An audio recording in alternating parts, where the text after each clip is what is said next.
Olá, vamos falar de um assunto que eu considero muito importante, que geralmente a gente não aborda muito, que é sobre as sensibilidades extrafísicas das crianças, porque elas têm.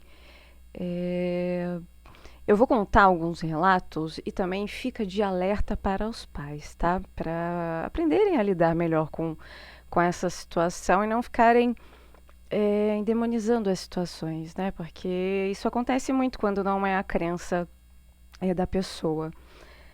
Eu lembro, assim, que acho que eu tinha menos de 5 anos. A minha primeira memória de vivência e é muito vívido para mim até hoje. Eu estava deitada, assim, na cama dos meus pais, estava dormindo junto com eles, no meio deles, e eu acordei, assim, na madrugada.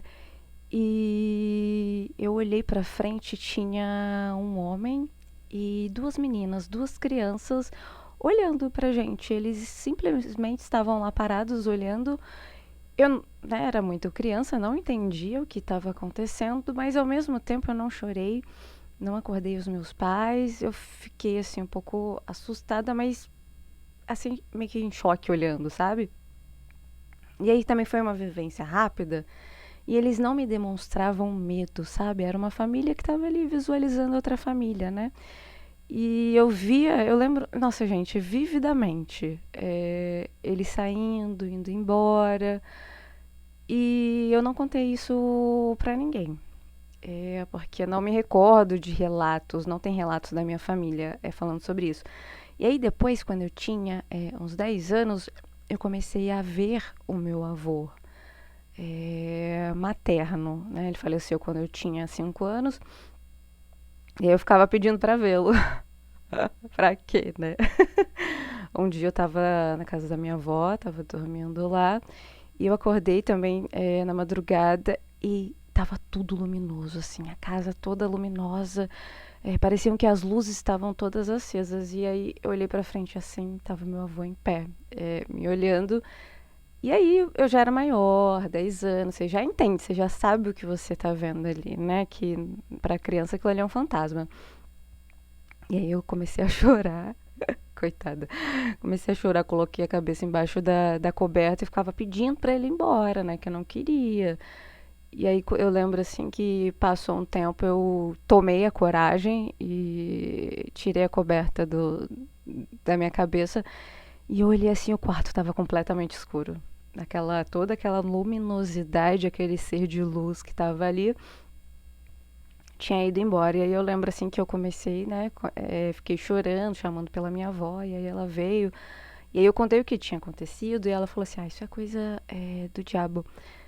E depois disso, eu não contava, eu continuei tendo as minhas experiências, continuei vendo o meu avô. E aí eu passei a não contar isso para minha família, porque as pessoas não entendiam, iam ficar falando coisas contrárias. É, e aí isso é muito importante da família, mesmo que você não acredite, que você ache, né, pense que é coisa do diabo, que é uma ignorância gigante também, né? É, escuta a criança. Né? A criança já tem as vontades tão não atendidas e você ainda, ela te conta um relato, você ainda não escuta, vai acontecer o que aconteceu comigo. Eu passei a não contar mais, a não confiar, né, esse assunto para as pessoas, e aí eu cresci não contando isso para as pessoas ao meu redor. Na minha adolescência, a minha mediunidade ela foi se transformando de outra maneira. E aí eu fui aprendendo a lidar com tudo isso sozinha. Eu perdi o medo sozinha, fui lidando com tudo sozinha. Então isso serve, fica de alerta para você, pai, mãe, que tem crianças sensíveis em casa, é, darem ouvidos a essa criança, acolher, escuta, sabe? Tenha paciência. Porque às vezes isso nem vai desenvolver depois quando a criança cresce, né? Às vezes fica só na infância.